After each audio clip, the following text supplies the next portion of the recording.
As you always do. You gotta be prepared, man. But what's new? I've started intermittent fasting. I come in and out of it. Sometimes I'll do it for like a month. Okay. But I've started it now. The first week is always hard. Yeah. But like once you get over that hump, it's fine. So here's the thing. When I was building my last company, I went through intermittent just because everything was about saving time. In the morning, on an empty stomach, straight black coffee, go to the gym, come back, work, and then lunch you break the fast.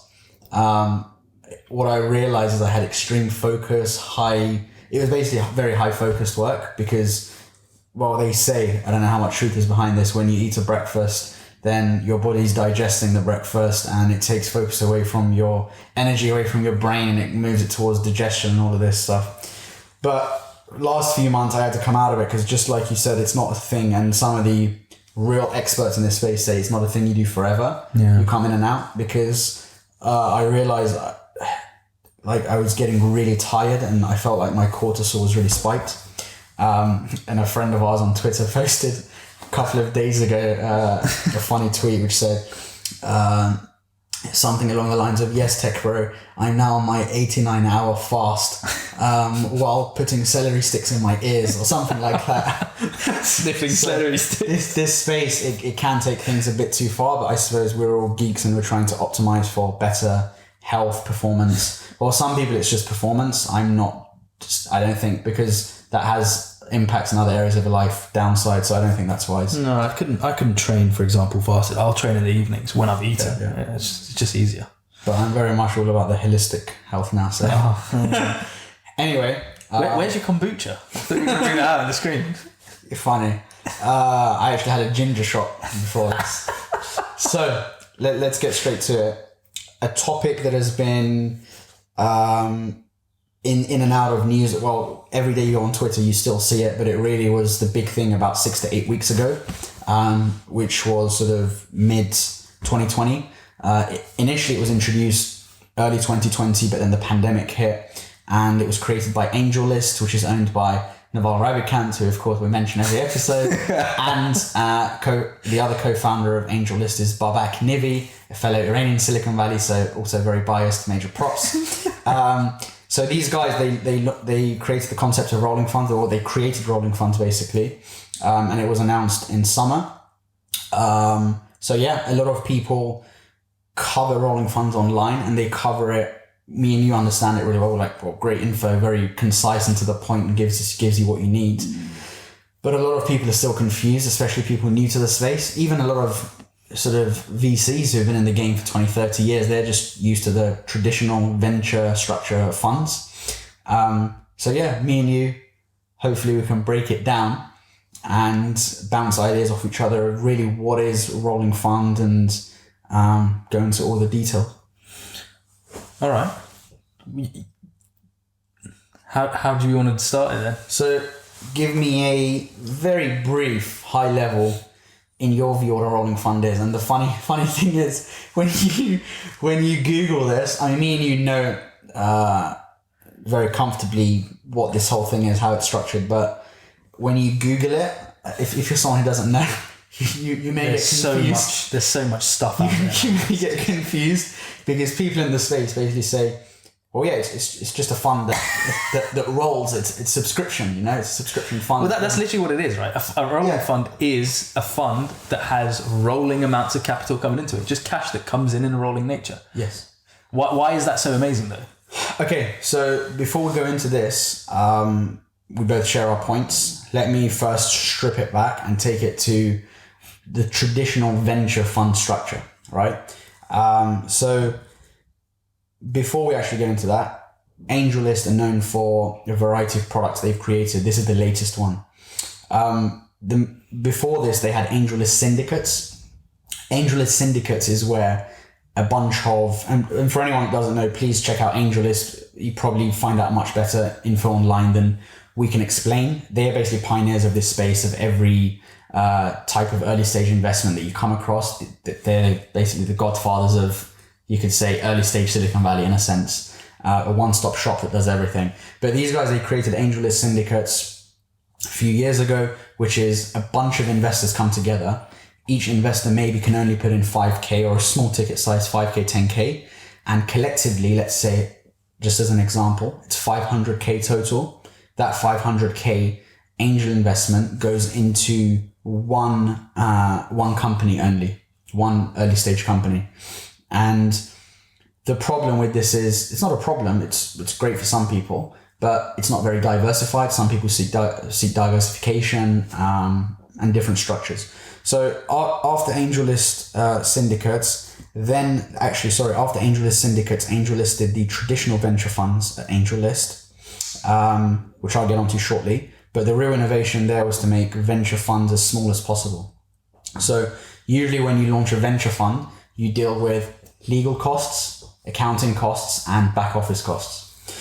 So everything that's needed, it used to be, it used to be the cost to do all of that, 100K to 200K per year. And then let's say you're charged across 10 years, so you need at least $1 million to even get a fund started. So based on the economics, naturally, your fund would have to be a very large fund to get it off the ground for it to make sense. And you'd also need relationships with LPs who could invest bigger ticket sizes. So there's restricted access. And the key word, which we mention every episode, which is probably coming very soon, is democratization, which you're sensing. So AngelList basically said, restricted access, okay, how do we compress the cost? So now you're able to bring in a lot more people into the industry because you don't need to raise a $50 million fund to get started. You could just raise $1 million fund. And this is where they launched the venture funds. So it took the person on a journey. You start with the syndicates, with a small ticket size. You just get a taste. You get a feeler of how things are. You build a track record and reputation. Then you evolve and you go on to the traditional fund, which is the second innovation that AngelList Ventures did in 2016, where they supported hundreds of these traditional funds. And so over time, they built a ton of infrastructure, such as banking infrastructure, to accounting infrastructure, to legal, all the back office stuff, the software and all the checks and everything required to go through this investment process. They noticed, they still notice that the biggest friction point for anyone raising capital is the process of raising capital. So when you go to raise a venture fund, you have to set aside 6 to 18 months of just the process of raising capital, which is taking all the meetings, all the sort of warm introductions, and you are not allowed to talk about it publicly because it's illegal. Mm-hmm. That's just how it is. So you're not allowed to market or advertise it. And then once you raise the capital, you have to lock down the fund, as you cannot raise for another 2, 3, 4 years, depending on the fund. Yep. So there was still friction on the fundraising side, time, energy, cost, headache, etc. So people who don't have, first thing is people who don't have, this is the thing. Number one, people who don't have the access, meaning they don't have the network of LPs to talk to. And number two, people who have access but are too busy based on what I just said, time and energy friction. As if you're running a company, you're not going to go through the process of 6 to 18 months of fundraising. Mm. And some of the best investors, in my view, which I've said before, are actually founders and operators. Or in my view, they are. Not to discredit those who haven't been and go straight into VC. Some of them are exceptional. But if I were to just bet on one type of investor, it will be a seasoned founder and operator. Which I explained in episode 1 about our introductions, why I didn't go straight into VC after banking, and I'm taking this long-termist view of being an operator for the next, 15, 20 years before even going into the other side. So, so people are too busy. So if you're running a company, you're not going to go through that long process. AngelList went to first principles, which is what we're all about. They said, why is it structured this way? Why do you raise capital and then lock down the fund? Because it doesn't actually make sense. Your best time to raise capital is when one of your investments has a markup and there's so much excitement, hype, and buzz around it. And don't get me wrong, you could have buzz, but then it dies down after a while. You won't have the same, if you go back to those investors like, hey, do you want to come and invest now? It's not going to have the same effect as when you're all over the news and there's hype and buzz around your markup. So, i.e., for example, you invested in Uber 2010, and then, it blew up a few years later. You're in the news about the early ticket size you put in. And then a lot of investors start hitting you up. Hey, I want to invest, but your fund's closed, so they can't. So why is a traditional fund structured this way? I'll start to wrap this up just so we can get on to really all the detail around rolling funds. Why is a traditional fund structured this way? Why can't you just keep raising capital? The traditional venture fund, it was built in a world where people would be doing all of the things I mentioned earlier, the back office, the legal, the accounting, etc. It was built in a world before software, and rolling funds essentially are built post software. So rolling funds are actually, in my view, a much better structure to a traditional venture fund. And if software existed many decades ago when the venture fund structure was initially built, it would be a rolling fund. A rolling fund, if you want, you can actually apply constraints and build a traditional fund out of it. This is interesting. I found this out a few days ago. It's just a venture fund structure that has many more features you can choose. And you can choose the features and mix and match the features however you want. So think of it as a tech product, as a software. At its core, it's just a venture fund built through software. Because of that, you don't need all the constraints, like locking down the fund and then deploying capital and then going to raise again and going through this big bang fundraise. Rather, you just always keep it open for capital. Keeping it open means quarterly deployment of capital. You raise money quarterly on a subscription basis, hence the name being rolling fund, because it rolls. Because AngelList had all this infrastructure that they had built up over time and they're pioneers of the space, I think they were able to execute on this really well, really job well done so far. And emerging managers and some established managers from the VC industry are loving the product. A lot of VCs may not like the product. We'll get onto that as well. But the reason people love it, you don't need to go through that 6 to 18 month fundraise process, and you can just set this up. Okay. So let me take a step back, because that's a lot of information to take in. So what essentially a rolling fund is, as you said, something that just rolls in and brings in cash over time for a limited amount of time, right? So if you are a GP or an aspiring GP, someone that wants to manage people's money, what you do is you say, I want to set up a fund. But the problem is, typically, historically, venture didn't work like that. You needed to know the right people, and it would take 18 months, 2 years, whatever, to set up that fund. Yes. Now you just jump on AngelList. They create the fund for you. You basically become the head of that fund, and you use your following to raise capital. Yes. Or you can use AngelList's own LPs or get AngelList to invest as well. But the point is, they give you a platform to go out and create a fund. That's basically what a rolling fund is. Now, if as you've mentioned, the traditional structure for VC kind of has the sort of back office sections, it has the accounting, legal, all of these things. The thing that's changed recently, which I think is the key point here, is that you've had new regulation come in. I think it's 506C or something like that. Yeah. That new regulation has enabled anyone, doesn't matter who you are, to go and raise money from accredited investors. Yes. So the difference here, the big difference, is structurally, yes, it does differ, and it gives a lot of people a lot more freedom to do what they want.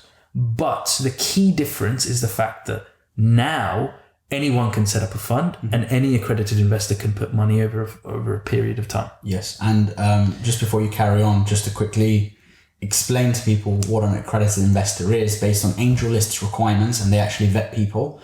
An accredited investor is, I believe, you either have to have $1 million in net worth or $200 per year in income. $200,000 per year income, or $300,000 income per year combined with your partner, or sort of household income. Okay. Which, to be honest, I think me and you were talking about this a few days ago. Why this is great in my view is, let's say just an example, you're in your early 30s, you work on Wall Street or in law or tech or something that pays pretty well when you've spent a decade in the game, and you work in New York, London, San Francisco, whatever, you've got good income and you don't know where to deploy this. And recently, as well, the current state of the world, you don't really want to put money into bonds or anything government related. And crypto's too far out there for you. I've covered my views on crypto before. So you're like, okay, where do I put this money? And so this is the really interesting thing, and I want to get your view on this. I came across this article that was explaining, but sorry, I'm jumping around too much. I get excited. before I explain this article, so why does this benefit the early 30s law tech, finance, banker, whatever? Because now when they have savings every month, disposable income or whatever, after they've paid rent, bills, etc., they want to invest, which many people do. This is great because before they couldn't get into traditional VC funds. You have to, as I said, you have to have warm intros, you have to be a big ticket investor, you have to be known in the valley to be an LP. Now, a lot of these people with 200k income, I mean, me and you, well, not right now, we may do in the future, me and you right now could set up a rolling fund on the basis that we're pretty well connected based on the few years we've spent in the industry, in finance and in tech. A lot of our colleagues or ex-colleagues sort of very high income in multiple six figures, some even seven figures, and they'd gladly invest. So, yeah, so that's the benefit. Democratization. Anyone can start the fund. Not almost anyone. We could get onto that, and anyone can invest in the fund, subject to the accredited investor criteria. Now, I've covered this before. My view is you should only be putting 5 to 10% of net worth allocated to a speculative type of investment, i.e. crypto or angel investing. Now, the article that I was just mentioning a minute ago says rolling funds, however, may be a bit different and not speculative like angel investing. Because this person says, I believe that angel investing, specifically through rolling funds, will displace small cap publicly traded company investing. It used to be, see the .com bubble, that you could invest in a diversified group of small cap stocks and benefit over the long term from a higher risk and higher reward. Just a few fun examples of formerly small cap stocks. Amazon went public at a valuation of $300 million. Dell went public at a valuation of $85 million. Apple went public at a valuation of $1.8 billion. Today, however, as more companies delay going public as long as possible, the small cap stage of the public markets is almost completely getting jumped over by most attractive startups.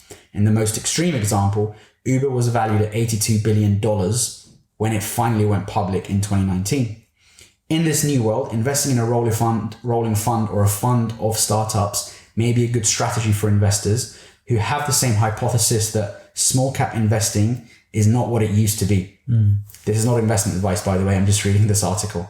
I'll finish it off here. What their view, they say, in much the same way as picking individual stocks has been proven inferior to holding the S&P 500 for just about everyone. This person strongly believes that picking individual startups for angel investing leads to dramatically inferior performance for just about everyone versus investing in a diversified rolling fund of startups selected by an expert founder/investor. Yes. Now, there's a lot of ifs there. There's a lot of ifs. Yeah. So let's unpack that.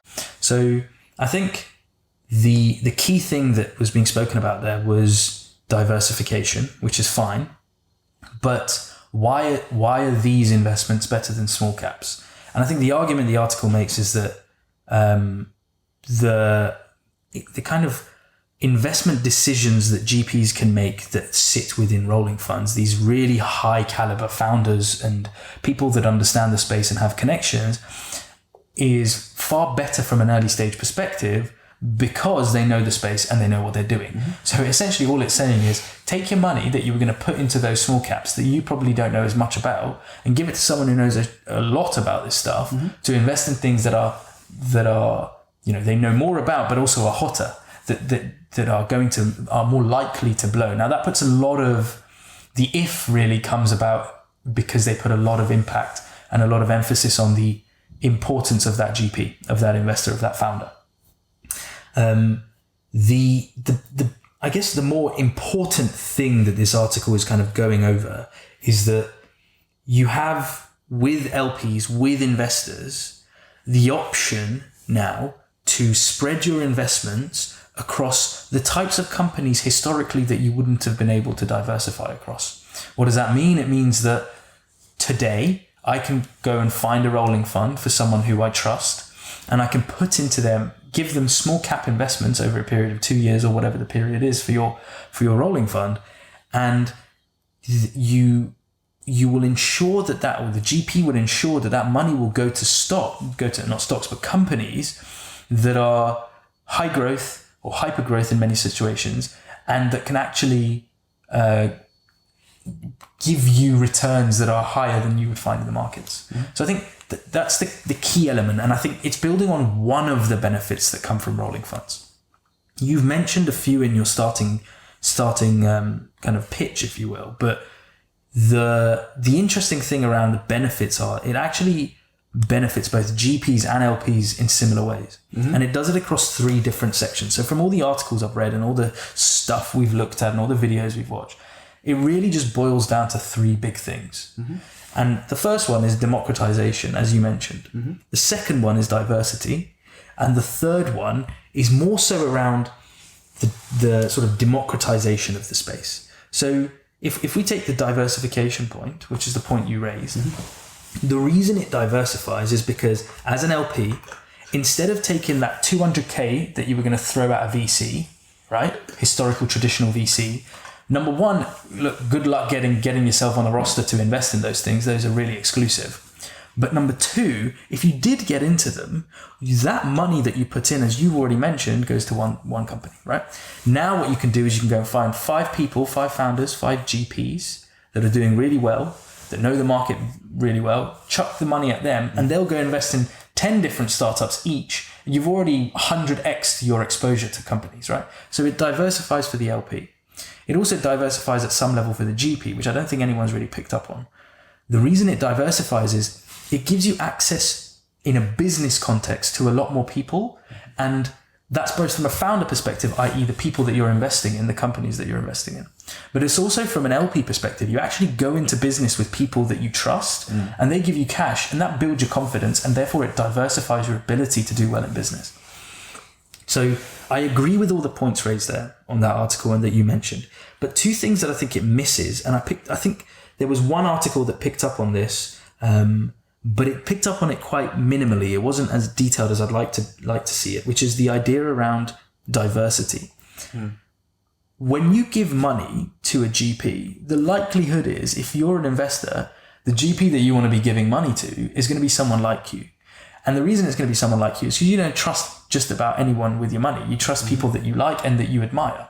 So what that means is if you've got this open platform that AngelList has created that has money coming in from all different investors, those investors could be anywhere in the world, right? And so those investors will put money to founders that they like. Those founders are likely to be diverse. And so those founders would then go and take that money, or those GPs will take that money and go and invest in startups that they like, which are founders from similar backgrounds. So a really good example is around the kind of people from different backgrounds that are starting up these funds. You've got founders that will be getting money from, I don't know if they're in India or if they're in China or wherever, regulation permitting, but you'd get a lot more diversity in the types of people that are getting this money. Yeah, and I'll let you carry on, but this is great because traditionally some VC firms would be, I don't travel beyond 10 miles from the office to go and meet someone or whatever. This is great because, as you said, democratization, it's very much meritocratic, those who are hungry enough to go and source the good deals. And also traditionally, VCs, traditionally the entry to VC would be, as Chamath says, it's a box checking path. You do your 3 years at McKinsey or Goldman, 2 years Harvard MBA, and then you go and become a VC. Now, some of those people have made great VCs, correct? However, I don't think a lot of them, majority, i.e. 2/3, 3/4, just majority, I don't think make the best investors. The best investors, as I've said, in my view, are those who have on-the-ground operating experience for many years. They've either been a founder or they've been an early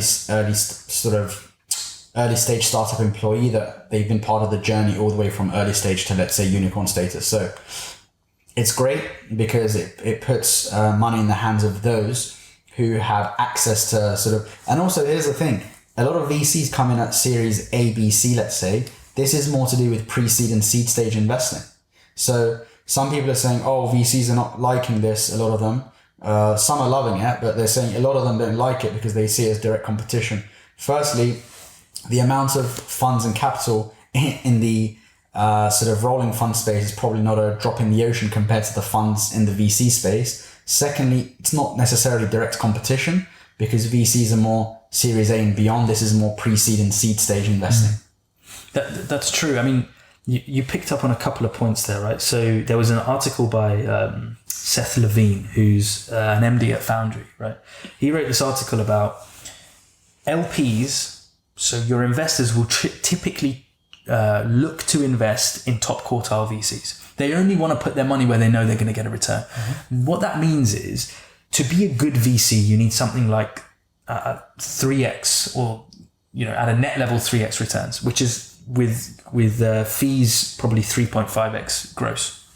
So given all of that, it means that you need to make investment decisions as a venture fund, or in this case as a rolling fund, that is returning you a lot of money, like 10x, for example, year on year, or that's giving you one thing that you choose, one investment that you choose that returns a big bang, 50x, right? To cover that constant requirement to provide value for those investors.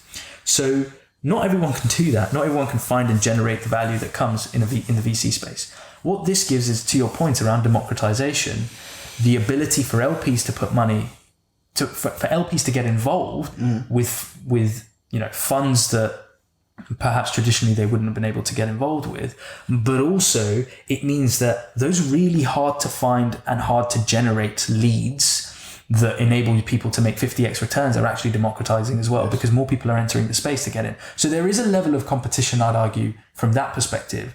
But you're right, the pre-seed seed stage is kind of the target area for these funds. So from that perspective, rolling funds are different. What I would say is that the average person might say, what does that mean for angel? What does that mean for an angel investor? Mm-hmm.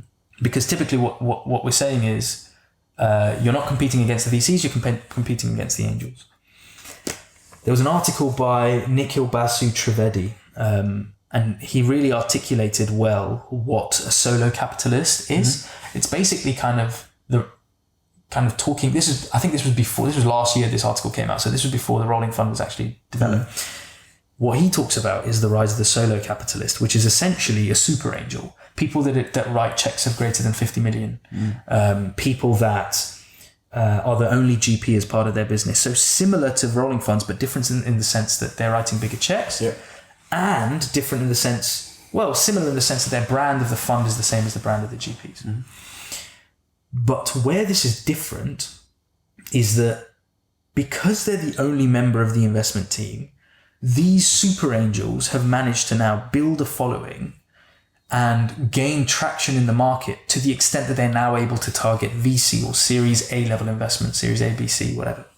So these guys are the angels are now shifting out to the bigger prizes that exist because of their following and because of the network effects, the Metcalfe law that exists in Silicon Valley. These people are able to do that, which actually frees up space for those entering in the rolling fund space. So actually what you're getting is a wonderful opportunity for people that typically couldn't raise capital the way they could, democratizing that ability.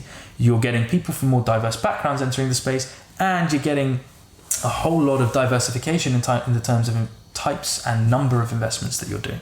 So from that perspective, I agree with you, and it's really interesting that the competition in the space is not so big. But what I would sort of caveat all of that with is it's set up something really interesting, right? Which is this idea that anyone can invest and all accredited investors can be involved. And if we think about it from a total addressable market perspective, there's something like 13 million accredited investors in the US.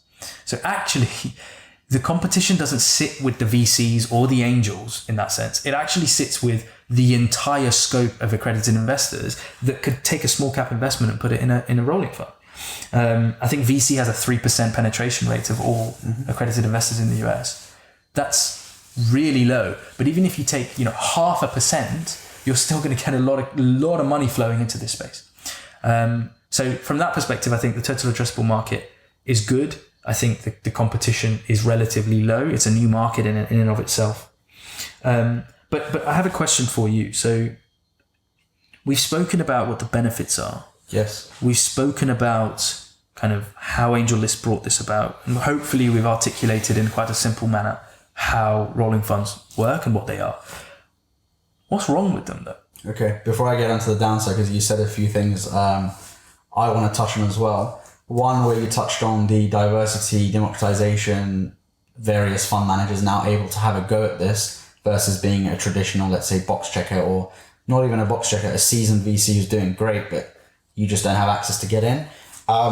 There's an article that came out a couple of weeks ago by Jesse Draper that said investing in women isn't an effing charity in Silicon Valley. And she shared a lot of her frustrations, some of which I wasn't even aware of. A lot of them I were, some I wasn't. Great article. And one of the why I find rolling funds great, and partially an answer to her article, is because one of the leading rolling fund managers is a lady called, apologies if I butcher your name, I believe her name is Cindy B. Why is this great? Because, well, she's a leading rolling fund manager. She is, I believe, close to 40 or 40 years of age. She's Chinese, she's an immigrant, and more importantly, she's female. And she's one of the leading rolling fund managers. So this democratization of this space, it's great because it puts aside, gender, race, and age, and all of the nonsense that usually people face as obstacles in the valley and in the VC space. And now it's sort of doors open, meritocratic. It's open to the best individuals, regardless of your background. So I find that amazing. Before I get onto the downsides, which just to wrap up on all the benefits, and I think we've covered this, but to summarize, the huge benefit for a fund manager is that they can raise funds incrementally, one investor at a time, rather than having to do a one-time big bang. I've already covered this. They don't have to lock down the fund. However, leading on to the downsides, they are blind pools. This can be a pro or a con. Investors, they don't know up front where this capital is going to be allocated. They're essentially giving the fund managers discretion and investment authority. So similar to SPACs, you're betting on people. I won't get into SPACs. I can get excited about SPACs. That's a whole episode in itself. Could probably go on for 2 hours. But similar to SPACs, which is kind of like a blank check company. SPACs, for those who don't know, is a special purpose acquisition company. We'll cover in a future episode. But similar to a SPAC, what is a SPAC very quickly? A SPAC is, as I said, a blank check with companies. Chamath has been in the news everywhere recently, where you essentially say, I'm raising this much, an IPO of a blank checkbook and sort of empty entity, and this entity will merge. I will seek out and source the best deal of a company that wants to do an IPO, but they necessarily, let's say a company of, worth $200-300 million as an example, not small, but also not huge, not in the billions. They want to go public, but it's not worth their while because of all the costs, again, legal, accounting, admin, time, roadshow, all of this stuff that comes around doing an IPO. Company doesn't want to do an IPO.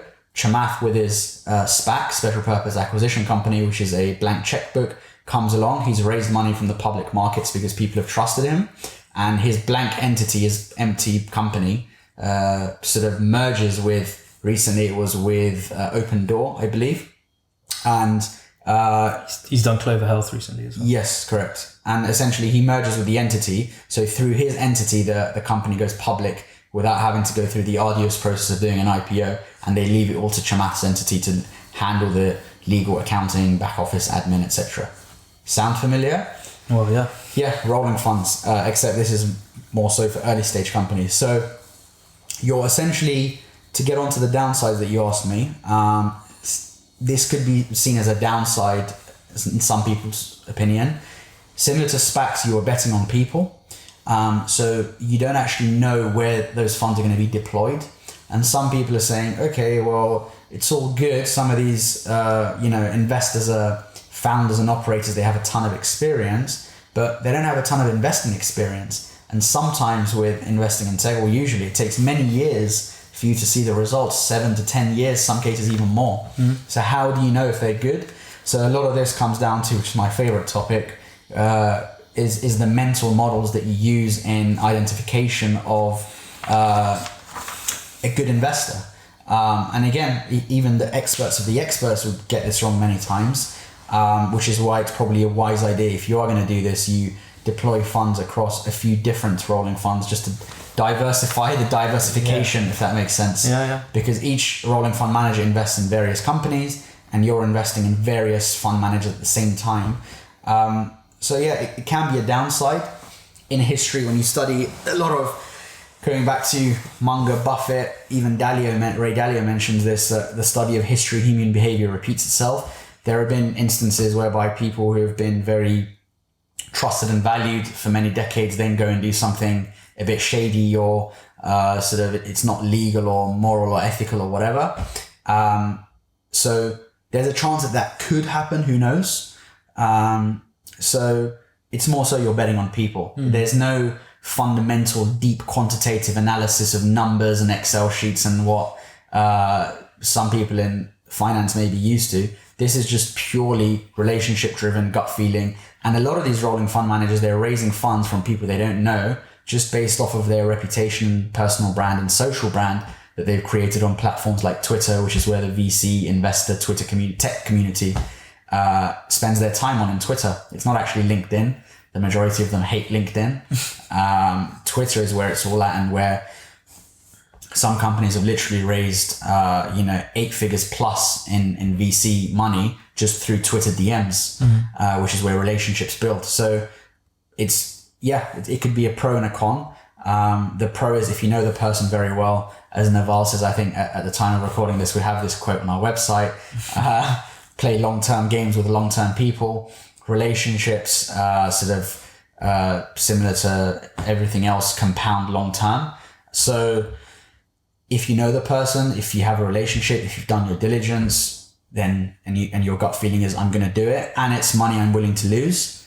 But then that kind of goes against that person's view that I mentioned earlier. They're saying it's not money you're willing to lose. It's kind of like replacing small cap stock investing. So look, there are many views. It's new. There's a lot of things that are probably going to come out. I'm sure regulations are going to come out in this space as well. That's another thing where people would have to adjust to. That could be seen as a potential downside, but also an upside because you do need regulation in some markets. Otherwise, I didn't really see a huge downside other than you're betting on people rather than companies. So it comes down to your ability to judge beyond knowing a person, things like their body language, their tonality, the laws of human nature, as Robert Greene says, getting really into the nitty gritty and just more so around their soft skills and all of that, around what kind of person are they. Yeah. Even then you could still get it wrong. So that's really the downside in my view. I agree. I think betting on it's not let me rephrase what you said. You said it's betting on people. I don't think it's betting. I think it's a calculated investment in people, which is fine. And it leads to that whole diversity point we spoke about earlier. The point around regulation is interesting because currently they're new. AngelList went at the SEC and said, if we do this, is it a problem? After that law came out, and they were like, no, it's fine. But you never know how this is going to turn in the future, especially if it's such an open, non-policed space that people you'll get any Tom, Dick or Harry setting up a fund, right? So at some level there will be some additional regulation entering the space, and a lot of people think of it as opportunity, but a lot of people might get wiped out in that situation. The second point I want to raise around problems is the fact that the first mover advantage exists for the people who really get involved in this quickly, and it's a bit dangerous because what it could actually take away is the whole diversity or the democratization element, because what you could end up with is a SPAC type situation where everyone is queuing up to put money into Chamath's IPO A to Z. But who else is, you've got the Bill Ackmans and some other people. But other than the mainstay people that LPs want to put money in, you get back to that same problem that VCs currently have, which is once they scale, you only want to put money in the top quartile because those are the people that'll be making money. So what you end up is basically a power law. Yeah. And that power law will essentially stop the smaller players coming in. And now, look, this might not happen. Regulation might come in to stop it from happening. You'll also have limits to the amount that people can put in, and at some point rolling funds might turn into actual VCs when they get enough people putting money in. But the point is, it's susceptible to the same dangers that VC was. Yes.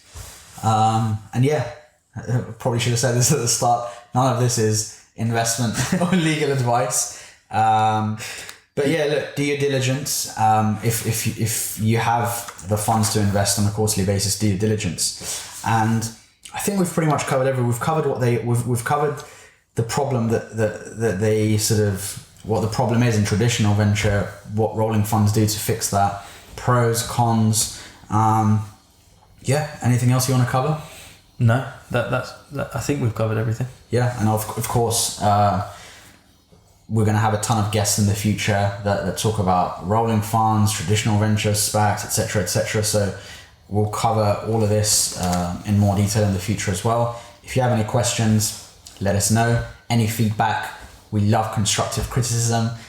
Feel free. Or just trolling. Just troll us. Just trolling us like, hey, look at these two guys sitting below the Munger and Buffett portraits with a Munger book in front of them. If you wanna troll us, cheap signaling. Send for us. If you want to troll us for that, feel free as well. But yeah, otherwise, occasionally we do upload additional things in addition to sort of the typical podcast or video as well onto our website. We've got the articles and newsletter format coming out soon as well, but TBC, we'll keep you posted on those. Everything is on rationalvc.com. And yeah, I think that's it from me, and we'll catch you on the next one. I'm gonna go eat. I'm so hungry. Your intermittent fast ends finally. Yes, sir. Peace. Peace.